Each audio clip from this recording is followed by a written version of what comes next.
तीन जो विग्रह हैं कौन कौन से? गोविंद, गोपीनाथ, मदन मोहन। तो विग्रह हैं, ये प्रमाणित हैं, ये प्रकट किए हुए मान लीजिए। ये तीनों के तीनों विग्रह भगवान का साक्षात स्वरूप है। साक्षात अगर इन तीनों विग्रह के दर्शन एक ही दिन में अगर हम कर लेते हैं तो ये मान लीजिए कि भगवान के साक्षात दर्शन हमें हो गए। क्योंकि जो गोविंद देव जी हैं वो हैं जयपुर में। कहाँ है? जयपुर।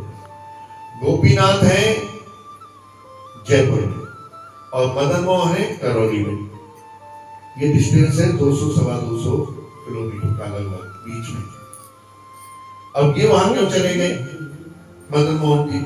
मदन मोहन तीनों के तीनों वृंदावन के ही विग्रह हैं, तीनों के तीनों ठाकुर वृंदावन के ही हैं। पर जब विधर्मियों ने थोड़ा ताड़ी करी मंदिरों की, है ना जी, तो उस वक्त राजा मान सिंह थे जयपुर के राजा, और उनकी बहन थी जोधाबाई, है जी, तो वो अकबर को ब्याही थी, इसलिए जयपुर पे अटैक नहीं हुआ था। तो यहाँ के काफी विग्रह वहां चले गए थे, आज भी वहां हैं। पर उसमें से मदन मोहन जी फिर करौली चले गए। ये क्यों चले गए वहां? सुनाए कथा इसकी। ये वहां इसलिए चले गए क्योंकि उत्तरा है, उत्तरा थी, उत्तरा के खानदान है, सारा पांडवों का ही खानदान था जिसमें ये सारे विग्रह तो बने थे उस समय। तो उत्तरा ने तो भगवान को देखा था कैसे हैं भगवान, तो विग्रह बनाए गए ठाकुर जी के, तो काफी विग्रह बनाए। तो एक विग्रह में उन्होंने कहा कि ये भगवान श्री कृष्ण का मुखार बिल्कुल ऐसा ही था, है नहीं। फिर और विग्रह बनाए उन्होंने, वक्षस्थल भगवान का ऐसा था, गोपीनाथ जो गोपीनाथ, और मदन मोहन उनके चरण बिल्कुल भगवान से मिलते हैं, डिटो, है जी, इस तरीके से है। तो मदन मोहन जी और ये तीनों विग्रह नहीं थे, तो सब लोग दर्शन के लिए चले गए करौली। कारण उनकी बिटिया थी, उसमें भगवान को मदन मोहन जी से प्रेम करती थी, मदन मोहन जी को इतना प्रेम करती थी और सेवा करती थी, सेवा करती थी मदन मोहन जी की। तो शादी का प्रस्ताव रखा गया, तो करौली के राजा के पुत्र के साथ उसकी शादी होनी थी, करौली के राजा के साथ। परंतु ये मना कर रही, मैं नहीं जाऊंगी, मैं नहीं जाऊंगी। क्यों नहीं जाऊंगी? क्योंकि मैं मदन मोहन जी को प्रेम करती हूँ, मदन मोहन जी के बिना तो मैं जाऊंगी। हाँ, मुझे मदन मोहन जी दे दो तो मैं चली जाऊंगी, मुझे मदन मोहन जी दे दो मैं चली जाऊंगी। तो ये तो संभव ही नहीं था। भाई भगवान को कैसे अलग किया जाए? तीनों के तीनों विग्रह प्रमाणिक विग्रह हैं, सब लोग दर्शन के लिए आते हैं, तो एक ही जगह दर्शन करेंगे तो ये ठीक नहीं होगा। तो इसमें राजा भी कुछ नहीं कर सकता था। परंतु जिद थी लड़की की, मैं शादी करूंगी, मैं नहीं शादी करूंगी, मुझे तो दहेज में मदन मोहन चाहिए। बड़ी समस्या हो गई। अब प्रजा को क्या कहें, समाज में क्या कहें, ये तो दिक्कत हो गई। अब विग्रह है जो सारी दुनिया उनके दर्शन के लिए आती है, तो कैसे विरोध होने लगेगा कि अपनी बेटी के चक्कर में इन्होंने भगवान के टुकड़े कर दिए। बोलो जय जय श्री। लोगों को पहले वहां भागना पड़ेगा, फिर इधर आएंगे, इधर जाएंगे और दर्शन नहीं हो पाएंगे। सच्ची बात है, 200 किलोमीटर का फर्क बहुत होता है जी। तो भाई मना कर दिया। अब ये तो दिन रात रोए कि मैंने जाना ही नहीं। तो परीक्षा कहती परीक्षा देनी पड़ेगी। फिर साधु संतों ने और आचार्यों ने और राज्य के जो मुख्य लोग थे उन्होंने एक निर्णय लिया कि भाई अगर ये वास्तविक प्रेम करती है तो इसको परीक्षा देनी होगी। क्या परीक्षा देनी होगी? कि अगर ये सच्चा प्रेम करती है ठाकुर से तो इसको आंख पे पट्टी बांध के और मदन मोहन जी की तरफ बिल्कुल डिटो ऐसे 10 विग्रह बनाए जाएंगे और इसको आंख पे पट्टी बांध के और सारी दुनिया के सामने जैसे स्टेडियम होता है इस तरीके से लाखों लोगों के बीच में ये निर्णय होगा जिससे कोई भी बोल नहीं सकेगा। ये दुनिया के सामने होगा काम कि अगर ये उसमें से अपने मदन मोहन को पहचान लेती है तो ले जाए, कोई दिक्कत। इतनी बड़ी परीक्षा है। आंखों पे पट्टी बांध के महल से लाएंगे और ये 1 किलोमीटर जाकर के ठाकुर जी वहां पे 10 विग्रह के रूप में रखे। ठीक है। अब ये जो बच्ची थी महाराज, ये तो दिन रात रोने लगी कि हे ठाकुर, ये परीक्षा तो बड़ी कठिन है, मैं कैसे आपको पहचानूंगी, बिल्कुल सेम टू सेम बनाए हुए हैं, और तुम्हें कैसे पहचानूंगी? आंखों में पट्टी होगी, मैं कैसे पहचानूंगी? अब ये दिन रात रोए, पर भगवान से सच्चा प्रेम करती थी, भगवान की सेवा करती थी। ठाकुर जी स्वप्न में आ गए, काय क्यों रो रही है बाबरी? अभी कल तो वो होना है कि तुम आज आए हो, फिर कहाँ के कल ही तो होना है, तो आज आ गया, अब क्या दिक्कत है? तो अब क्या करना चाहिए कि चिंता मत कर, तू सबको देखती हुई आई हो, सबको देखती हुई आई हो। और जैसी ठाकुर जी की ये बांसुरी होती है, ऐसे उंगली होती है, ऐसे है ना, ये उंगली ऐसे होती है, ये वाली उंगली। कहते हैं जब तू मेरे पास आएगी तो ये जो उंगली है ना, मैं उसे टेढ़ी कर लूंगा। बोलो जय जय श्री। ये जो उंगली है सबकी तो खड़ी रहेगी, जो मेरी उंगली है मैं उसे टेढ़ी कर लूंगा, तो समझ जाएगी कि मैं ही हूँ। बोलो जय जय श्री। निताई और प्रेमानंदे। अब जब समय आया तो पट्टी बांधी गई, काली पट्टी, पीली पट्टी, सारे बांधा गया पूरा, और उसे पकड़ लिया। ये नाचती हुई आ रही है, ये लोगों ने कहा लड़की पागल हो गई, लड़की पागल हो चुकी है, कितनी बड़ी परीक्षा, ये नाचती हुई आ रही है, इसका मतलब है ये पागल हो चुकी है, इसे तो रोना चाहिए, मैं कैसे करूँगी, कहाँ देखूंगी, क्या होगा? परंतु नाचती ही आ रही है, क्योंकि इसके मन में पूरा विश्वास है कि ठाकुर मेरा साथ देने वाला है। जब वहां पहुंची, सारी दुनिया महाराज जय जयकार करने लगी, कीर्तन शुरू हो गया, हरे कृष्ण हरे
संकीर्तन की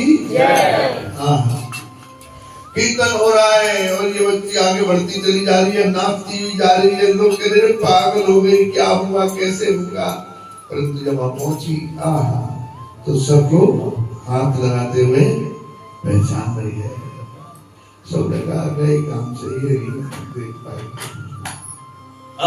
कितने लोगों की श्वासें रुक रही होंगी, आप समझिए, कितने उसके विरोध में होंगे और कितने उसके सपोर्ट में होंगे।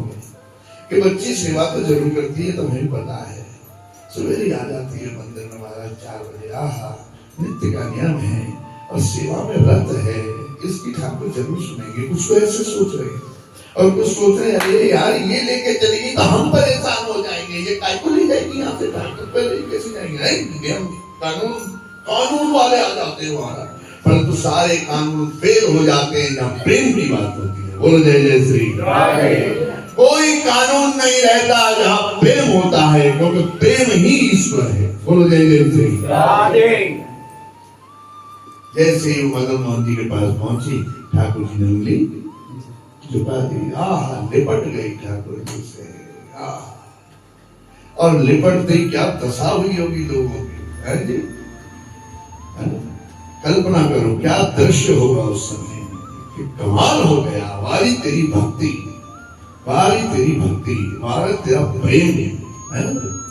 ऐसे भक्त के लिए ठाकुर अरे घर तो क्या, जहां मर्जी ले जाओ वहीं जाने को तैयार। बोलो जय जय श्री। तो वो अपनी शादी में मदन मोहन जी को देखे कर बोलो जय जय श्री। अब वहां पे पहले से गोपाल जी का मंदिर था, गोपाल जी का सुंदर मंदिर बना हुआ है।